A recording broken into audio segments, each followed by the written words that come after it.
लसण काढायला इतका कंटाळा येतो ना, काय करावं. हातातले नख पण काढले आहे, पूर्ण बोचून झालाय. पण आता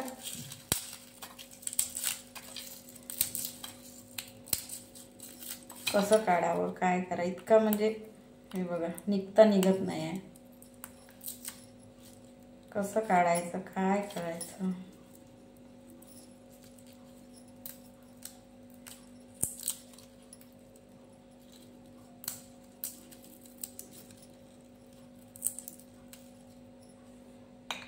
एक लसण काढायला किती 1 मिनिट लागत आहे की 2 मिनिटं लागत आहे की.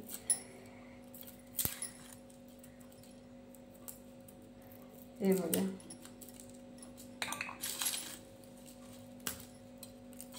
आणि दररोज भाजीला तर लसण लागते, तर काढून ठेवणं आवश्यक आहे.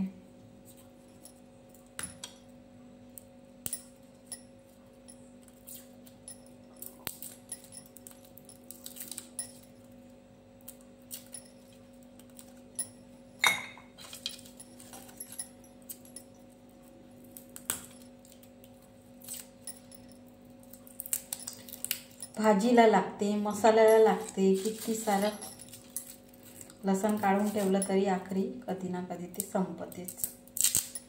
तर नेहमीचं हेच आहे आता, लसण काढणे, मसाला करणे, भाजीत टाकणे, वरणात टाकणे. आणि कसं आहे माहीत आहे, 2 तरी पाकळ्या भाजीमध्ये टाकल्याशिवाय कसं वेगळा टेस्ट येतो. त्याच्यामुळे लसण खूप आवश्यकही आहे आणि भाजी पण त्याच्याने टेस्टी वाटते. बघा, आणि लवकर पण निघत नाही. लवकर पटापट काढतो म्हटलं तर होणारच नाही बघा, कारण की मी आजच नखं काढले आहे.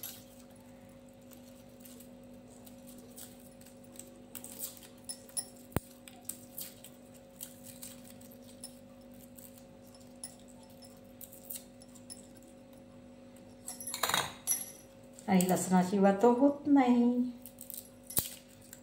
तर काढणं आवश्यक आहे, तर काढावंच लागेल.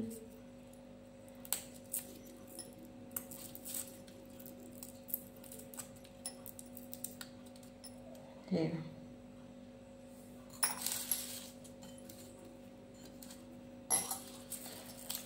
सकाळी सकाळी कसं करणार मग आता. जेव्हा खाली वेळ राहते तेव्हा लसण मग काढून ठेवते.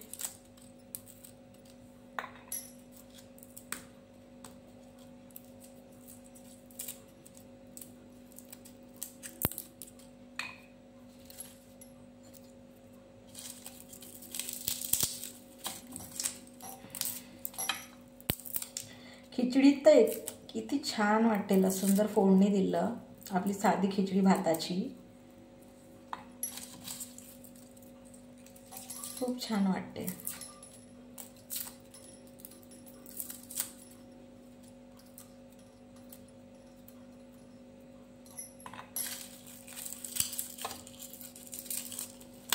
तर बघा,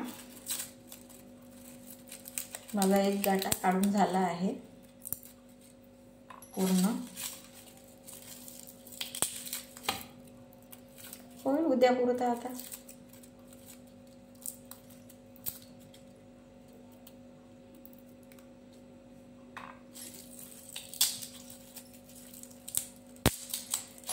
बरं झालं लसण वारू नये, नाहीतर तो ओला असताना तर काय सांगायचं तर काही कामच नसतं, मग निघलंच नसतं.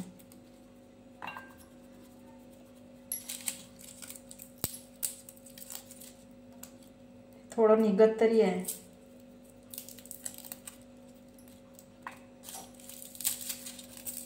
तर आपल्या दररोजच्या भाजीला लागतेच लसण. तर हे मोस्ट इम्पॉर्टंट काम आहे की लसण काढून ठेवणे.